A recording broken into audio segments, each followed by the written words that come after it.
दरक्षा हिस्सादोम 10वीं जमात। सवाल नंबर 1, भीमराव हिंदुस्तान में किस ओहदे पर फायज हुए? तो इसका ऑप्शन सी हो जाएगा वज़ीर क़ानून। ऑप्शन सी वज़ीर क़ानून। सवाल नंबर 2, अंबेडकर की शादी किस उम्र में हुई? तो इसका हो जाएगा ऑप्शन ए 14 साल। सवाल नंबर 3, भीमराव अंबेडकर की वालिदा का क्या नाम था? तो वालिदा का नाम भीमबाई। Option C Bhimbhai. सवाल नंबर 4, भीमराव ने किस साल मैट्रिक पास किया? तो इसका हो जाएगा सवाल नंबर 4 का हो जाएगा ऑप्शन ए 1908। Option A 1908। सवाल नंबर 5, भीमराव अंबेडकर की पैदाइश कब हुई? तो 5 का ऑप्शन हो जाएगा बी 1891 ईस्वी। 1891 ईस्वी।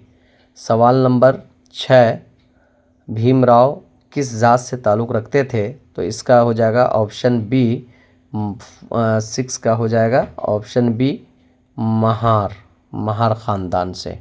Option B Mahar.